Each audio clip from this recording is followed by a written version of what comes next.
Folks, Congresswoman Ilhan Omar, she is driving these MAGA people out of their minds. They were so upset because she was on MSNBC on a weeknight show, and she had some critical words about Charlie Kirk and the right. Here's what she said. Here's, a president that is always unhinged, always strange, always creating chaos and division.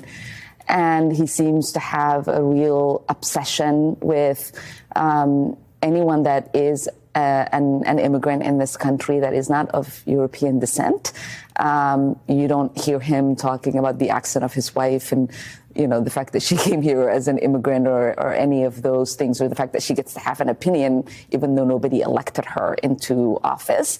But he has an objection to a person who does serve over 700,000 constituents in Congress, who's literally elected, has the same certificate as he does.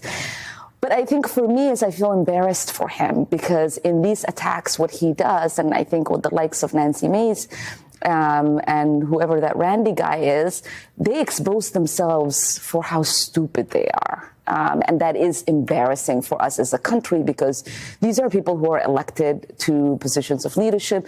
He's supposed to be the president of the United States, who's heading off to Europe to represent us. When he does, he's uneducated enough to understand that members of Congress can't be impeached.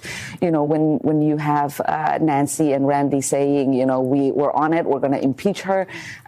When they're saying they're going to deport me, knowing full well that you cannot deport an American citizen. What that displays for not just Americans, but folks on an international platform is that our country is being led by idiots. And that is not something that we should be comfortable with as Americans. And that's not something that should make us proud. And so in this moment, I feel great sadness as an American that these are the kind of people that the world gets to see representing us. So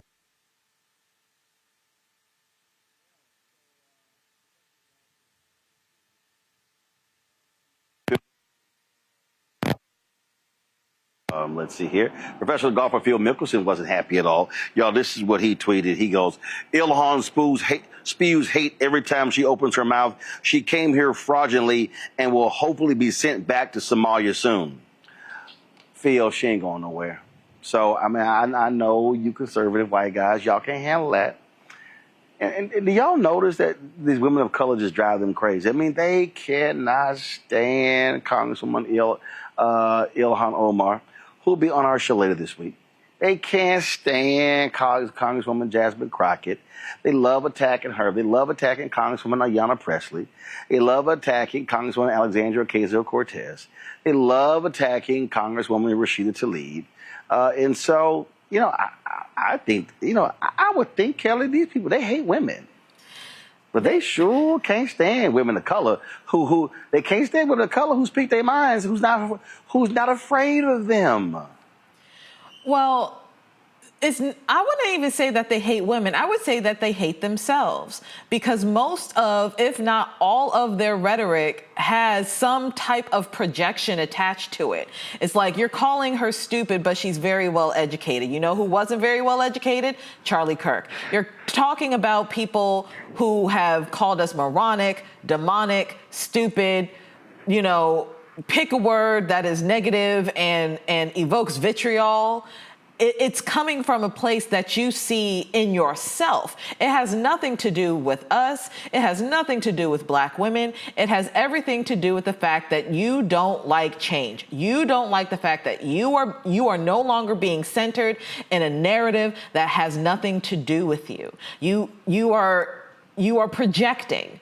You are projecting and hiding behind this veil of Christianity that, frankly, if Christ today came down, like apparently he's supposed to do in a couple hours with this rapture talk going on, I don't think your clothes would be folded and you would be in the ether with your Lord and Savior. I don't think you would recognize your Lord and Savior considering that he was a Palestinian Jew and dark-skinned with hair like wool. That's not the one that you're worshiping. I don't know what you're worshiping, but it's not the God that I serve, right? And it is sad that it has come to this. It is sad that we are in a state of affairs where you are literally seeing the mediocre failing up and disparaging those who actually put in the work, who actually do care about this country, who actually want it to succeed and be better, right? And not just trying to reserve remnants of a history that was negative for, frankly, everybody involved. Well, it's interesting go ahead, Julian, go ahead. I'm looking at Phil Mickelson, a mediocre golfer. You know more about golf than I do, but he's peaked and then he's dropped, and so he has something to say about Ilhan Omar, who is brilliant, who is amazing. All of the squad are really talking about the centrality of the Constitution. The Constitution, flawed though it may be, really does speak to voice. They don't want voice. They want hegemony. And that's what they're attempting to deal with. They're trying to canonize Charlie Kirk, making him a saint, which he wasn't. Tragedy that he died, oh well. But I'm not being flippant. But the fact is that when someone is canonized for calling black women stupid, he's being canonized for disrespecting black women, canonized for dealing with all of that. Is disgusting. But more than that, what we're seeing right now is an attempt to change the narrative about this country. Even the founding fathers did not believe that we were a Judeo-Christian country. This is what they want. They want to erase anyone who does not fit into their narrow white occasion, of essentially the narrative. And so it's important, Roland, for you to be out there. It's important for a whole list of people to be out there. It's important for us to resist this nonsense because it is nonsense. But so many people, I'm really looking at some of our Democratic legislators who are trying to play nice. You cannot play nice with evil. You simply cannot play nice with evil. Well, Cameron, I love that Omar and Crockett are just driving these people insane. Every time they talk, they just, oh my God. Mickelson even was tweeting about Crockett as well. And I was like, oh, just make him crazy. And I'm like, Phil, you should get your ass out Twitter and go practice on your golf game because you have sucked in the last 2 or 3 years. Yeah. I think what something that's really interesting that is coming up is that, and I think it has happened, it's not just been the Charlie Kirk assassination, it's not just been this Phil Mickelson tweet, but something that has been laid to bear is how many followers, how people really feel. That's one thing I will, if I'm going to give Trump some credit for, is that he's allowing people to really show their true colors. And I think this, even as we talked in the previous segment, and understanding the power of our convening, the power of our dollar, the power of our protest, we can really kind of see who's for us, who has been living behind a veil of nicety, and now that they're kind of unleashed and feel they have unfettered access to be able to say whatever they want, to be able to come after our elected leaders, to be able to come after black women, to be able to come after black men, to be able to come after Latinos, be able to come after so many different groups. I think it allows us to now kind of see clear-eyed, who are we supporting?